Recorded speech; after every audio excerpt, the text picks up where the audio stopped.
Vamos dar início à nossa aula sobre pronomes. Os pronomes, eles são palavras que servem para substituir o nome. No exemplo, Maria foi ao parque cedo. Ela estava bem disposta. Eu substituí o nome Maria por ela. Os pronomes, eles podem ser classificados em pessoais do caso reto e oblíquo, relativos, possessivos, demonstrativos, indefinidos, interrogativos, pessoais de tratamento e reflexivos. Os pronomes, além de suas classificações, eles possuem duas funções específicas. Para cada função há um nome. Ele pode ser um pronome substantivo, que é aquele que é usado somente para substituir um substantivo. No exemplo, a menina foi embora. Substituir o substantivo a menina por ela. Já no pronome adjetivo, ele modifica ou altera um substantivo. Na frase minha casa está limpa, o pronome esta foi útil para modificar o substantivo minha casa. Agora ele se refere à ação de limpar e não à casa em si. Os pronomes pessoais, eles são aqueles que se referem especificamente a seres. No exemplo, Ricardo ainda não chegou. Eu substituí Ricardo por ele. Está na casa de Rita. Os professores nos orientam corretamente. Nos estão se referindo aos professores, que são seres. Eles são divididos em pessoais do caso reto e do caso oblíquo. Eles substituem os nomes e indicam as pessoas do discurso. Quem fala? Pronomes pessoais retos são os pronomes que substituem os nomes, seres, e que em uma frase executam alguma ação. No exemplo, Clara amou Tiago. Ela amou muito. São eles no singular: eu primeira pessoa, tu segunda pessoa, ele na terceira pessoa.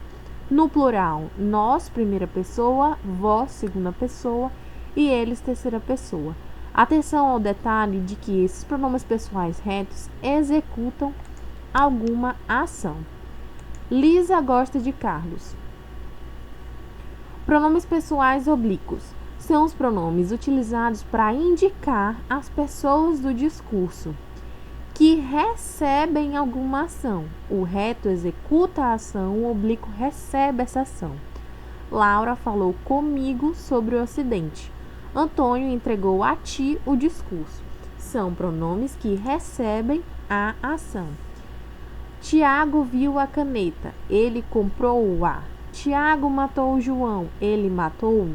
O pronome reto, ele executa a ação. O pronome oblíquo, que está de verde, ele recebe a ação. Os pronomes pessoais oblíquos, eles podem ser átonos. Eles são os pronomes sem uma sílaba tônica, além de serem usados sem nenhuma preposição. Os oblíquos átonos, eles não fazem uso de preposição. São eles no singular, me, na primeira pessoa, ti, na segunda pessoa, na terceira pessoa, o, a, lhe, si. No plural, nos, na primeira pessoa, vos, na segunda pessoa, e na terceira pessoa do plural, os, as, lhes e si. O si não flexiona, certo? E temos também os pronomes pessoais oblíquos tônicos. Esses sim sempre ocorrem após uma preposição e possuem uma tonicidade silábica, certo? Na primeira pessoa, mim, comigo. Na segunda pessoa do singular, ti, contigo. Na terceira pessoa do singular, si, consigo. No plural, primeira pessoa, tenho conosco. No plural, na segunda pessoa, tenho convosco. E no plural, na terceira pessoa, si, consigo, novamente, sem flexionar. Na frase entre e espaço, não há nada. Quem executa a ação, eu. Quem recebe a ação, você. Pronome reto, pronome oblíquo, certo? Dentro do pronome li, há a preposição para, certo? Pamela, ela entregou para Maria. Quando eu substituo para Maria por li, eu automaticamente já estou entendendo que eu tenho a preposição para, tá? Quando eu falo assim, ela entregou-lhe é para alguém. pronome li, ele pode se unir aos pronomes o ou a, certo? Pamela entregou a caneta para João, então ela entregou-lhe. Pamela entregou o pacote para Maria. Pamela entregou-lhe. O lhe e o lhon nas frases estão se referindo a caneta, na primeira frase, e o pacote. Por isso está em masculino e feminino. Não está se referindo a João nem Maria. Está se referindo ao objeto, caneta e pacote, certo? O Gustavo te bateu? Para o Gustavo bateu em ti? Os pronomes de tratamento. Eles são os pronomes utilizados para indicar um grau de respeitabilidade ou reverência ou respeito em relação a uma pessoa específica. No caso da Vossa Santidade, ele é sempre utilizado para o Papa, certo? Chegou ontem em São Paulo. Você, senhor ou senhora e Vossa Senhoria são utilizados para pessoas em geral. Vossa Santidade para os papas, como já foi dito, Vossa Alteza, príncipes, princesas e Vossa Majestade, rei e rainha. Vossa Excelência para juízes e presidentes, Vossa Magnificência para reitores e Vossa Excelência Reverendíssima para arcebispos. Vossa Reverendíssima apenas para bispos e Vossa Eminência para cardeais. Quando se estiver falando diretamente com a pessoa em questão, usa-se vossa. Exemplo, Vossa Santidade virá ao Brasil em que ano? E quando a gente não fala diretamente com a pessoa, mas se fala sobre a pessoa, a gente usa-se o sua. No exemplo, Sua Santidade virá ao Brasil em 2014, ele me disse. Os pronomes relativos, eles são utilizados para conectar duas orações, além de também substituir um termo comum, o qual se repete durante as frases. Não conhecemos o menino saiu. Substituindo pelo pronome relativo fica, não conhecemos o menino que saiu. Os pronomes relativos cuja ou cujo indicam posse, tá? Exemplo, o estojo do menino caiu, o menino estava na sala. O menino cujo estojo caiu estava na sala. Toda vez que eu estou utilizando cujo ou cuja, singular ou plural, eu estou me referindo à posse. Quando eu uso o qual, ao qual, que, os quais, as quais e quem, eles sempre estão me indicando pessoa. No exemplo, a mulher estava em casa. A mulher assistiu a TV. Eu substituo por a mulher a qual estava em casa assistiu a TV. Quanto ou quanta, singular ou plural, eles se referem à quantidade, certo? No exemplo, isto você sabe esta quantidade. Isto é o quanto você sabe. Onde sempre está relacionado ao lugar. Esta é a cidade. Nasci nesta cidade. Esta é a cidade onde nasci. A aluna, ela comeu um biscoito. O biscoito estava gostoso. Pô, a aluna comeu um biscoito, o qual estava gostoso. Nunca vamos utilizar. Essa é a cidade a qual nasci. Por favor, não cometa esse erro. O caderno estava na mesa. Gostei do caderno. O caderno do qual gostei estava na mesa. Os pronomes indefinidos. Eles são pronomes que indicam e substituem um ser, mas não o especificam, nem o identificam. Todos cumpriram seus deveres. Alguém acabou de chegar. Eles podem ser variáveis e invariáveis. Os invariáveis, nenhum, nenhumas, algum, todo, muito, pouco, certo e vário, que pode ser singular e plural, masculino ou feminino, certo? E temos os invariáveis. Quem não varia, alguém não varia, ninguém não varia, ou trem não varia, tudo e nada também não varia. Os pronomes interrogativos, eles são utilizados para indicar uma pergunta. Substitui um nome. No exemplo, quem vai viajar hoje? São eles. Que, quem, qual, quais, quantos ou quantas.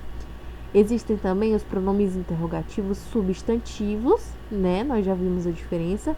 E pronomes interrogativos adjetivos.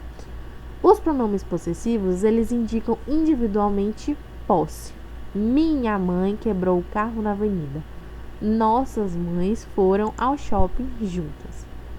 Os pronomes possessivos no singular na primeira pessoa, meu e minha, na segunda pessoa, teu e tua, na terceira pessoa, seu e sua. No plural temos nosso ou nossa, vosso ou vossa, seus ou suas em primeira, segunda e terceira pessoa. Os pronomes demonstrativos são utilizados para demonstrar proximidade, distância, tempo. Esta aqui é a minha bicicleta.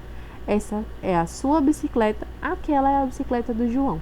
Os pronomes demonstrativos, eles são em primeira pessoa, este, esta, singular ou plural, isto. Na segunda pessoa, esse, essa ou isso. E na terceira pessoa, aquele, aquela, singular ou plural.